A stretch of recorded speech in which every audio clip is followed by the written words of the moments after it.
throughout the community who help those in need from young to old. Among those, Sunbeam Family Services. I'm Dave Morris here in the Oklahomans video studio, and I am learning more about the various ways that Sunbeam Family Services helps out the community, including our senior citizens, and this is a fascinating, very beneficial program that you ladies provide there at Sunbeam Family Services. Angie Doss and Jessica Welp, welcome into the studio. Great to see you both. Thank you. Thank you. Perhaps your first time here. Angie, you've been here a few times. Welcome to you both. Much appreciated. Angie, I'll throw this way first. Among the various organizations that, or people that Sunbeam helps, senior citizens, you guys have a robust program that helps out our elderly. That's right. Through our senior services, we served 4,445 seniors last year. We did that through a few different programs. One is our emergency senior shelter, the only shelter in all of Oklahoma specifically for seniors who are homeless and age 60 and older. Over 4,000 served last year, Jessica. That tells me there's a need there. Oh, absolutely, absolutely. We have seniors who are being affected by abuse, neglect, and just a lot of different things going on. It might be a medical, financial tragedy, and they aren't able to stay where they are, not safe, and then they come to us so we can help get them into permanent housing. Angie mentioned the senior shelter. Tell us more about that. You are the administrator there at the senior shelter. Yeah, so it is for people who are usually not chronically homeless, although we have helped some of those situations where people have been maybe abused or neglected, and they need to be taken out of the unsafe environment that they're in, and we have a 30-day stay at the shelter where we work with them. We have a case manager who is unbelievable, and she works with them to connect with different agencies in the city and get them different resources. So it may be that they need a social security card. They have never rented before, and now we need birth certificates. Sure. We didn't need those before. And so she's helping to make sure that they get all of those things, documentations pulled together. Maybe they need to get with Social Security to get their money realigned because it's going to the person who was exploiting them, and getting them into a permanent housing setting and getting them established. We have a furniture bank. We're getting all kinds of resources to get them reestablished. There are various scenarios I can imagine that people would wind up on your doorstep, and perhaps they're not even aware that there is a doorstep to go to, that you provide these needs. I can see that perhaps it's a couple that one or the other is always taking care of the finances or the paperwork. Suddenly that scenario has changed, and maybe they have gotten evicted or the rent's not being paid or something. You guys are providing not only resources but solutions.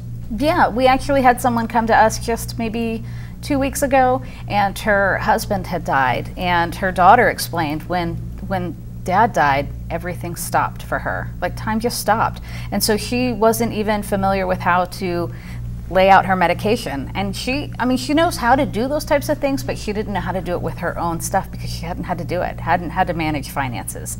And so we can help her with those types of things, and she'll be able to be stable and be in independent living. She just needs someone to help her get reestablished. Well, and so if nothing else, I mean, you're taking the person from an overwhelming sense of doom and what do I do to, hey, here's some tools, you can execute your life again. Right, and that's what's neat about what Angie said with the counseling department being able to come in and help also, because if they are experiencing a homeless situation, it's almost guaranteed that there's trauma in their background, and most likely very recently. And so we see a lot of people who are with us at the shelter that are experiencing a high level of anxiety or a lot of depression, sometimes both. And so Sure. We're able to kind of assess those needs with the mental health also and get them routed to our counseling department so that they have someone to just talk to and feel stable in that scenario. And then our staff is really supportive in helping them to kind of normalize their stay while they're as normal as it could be, right? But help them to feel like it's help normalize their stay with us. So Angie, there's a need here, and that need is, of course, some funding. That's right. So we have anticipated a $65,000 shortage this year specifically for our senior emergency shelter. And so we're asking the community to help us ensure that we get to keep that running. We actually have a $5,000 match right now through Randy Thurman CPA. He stepped up to match dollar for dollar up to $5,000. Very nice. So, it's very nice. We're very lucky to have support from the community, and every time Sunbeam needs support from the community and we ask for it, we always receive it. So we're just so thankful for our supporters, for helping seniors, specifically seniors like Joe. When I first started at Sunbeam, Joe was outside of the senior shelter and he looked distraught. And our CEO walked by and said, you know, how are you doing? You okay? And Joe looked up and said, I'm in the eye of the hurricane. And that's how many clients feel when they first come to Sunbeam.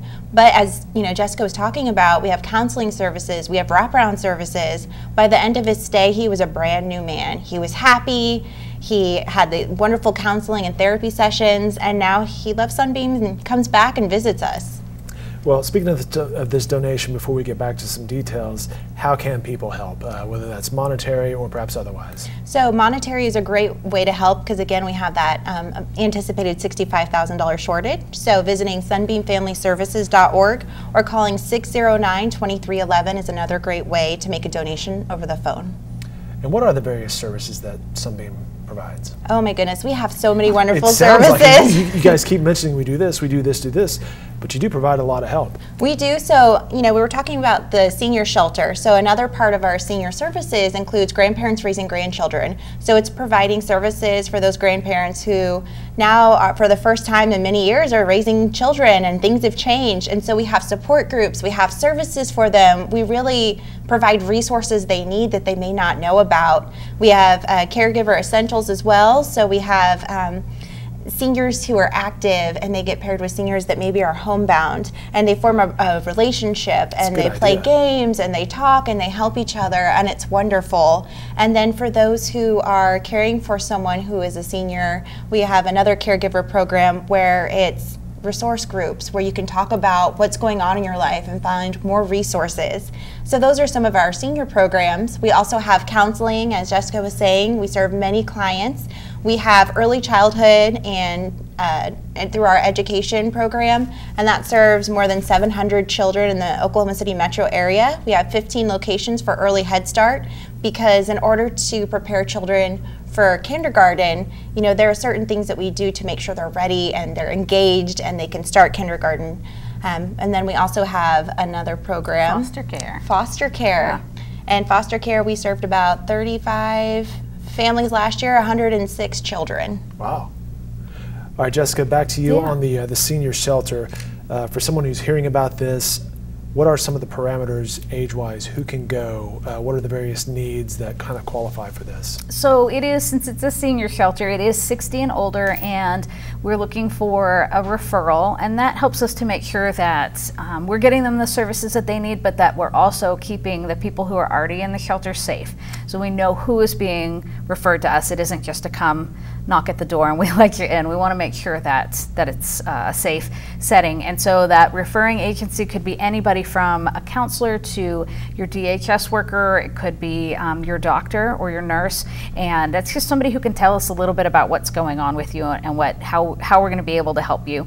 And then from there is we do allow people to have medications. It's 8 or less or fewer, I guess, and we will help manage those if we need to while we're there. And otherwise, we just want to know a little bit about what's going on so that we can look at, do we need to look at housing? Do we need to get certain documentation in order so that we can hit the ground running when they move in?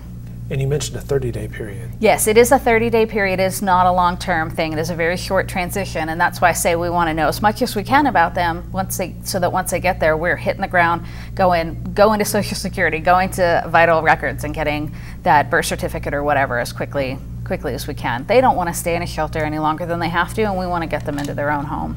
Well, ladies, you both mentioned that this is a one-of-a-kind deal in the state and perhaps across the nation. Why is that?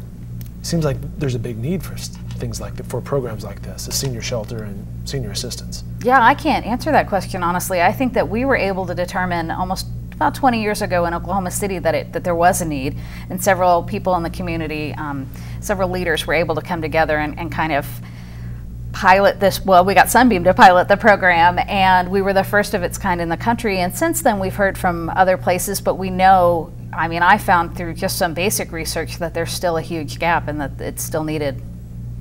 And what are the numbers again? Well, I think the numbers for the shelter we're serving, it's just an 11-bed facility, so we are serving approximately 100 to 110 people a year just in the shelter program. So. And then senior services, we're serving about 4,500. Right. And then as an organization as a whole, Sunbeam served about 15,000 individuals last year. Well, again, you can help out. They are anticipating various shortages across the program, 65,000. In fact, for the emergency senior shelter, you can go on their website, sunbeamfamilyservices.org/dignity, to donate, but also among those links on that website, various other ways to donate, participate, and find information. Ladies, I appreciate your time. Thank you so much for today. Thank you for having us. Sure. Thank you.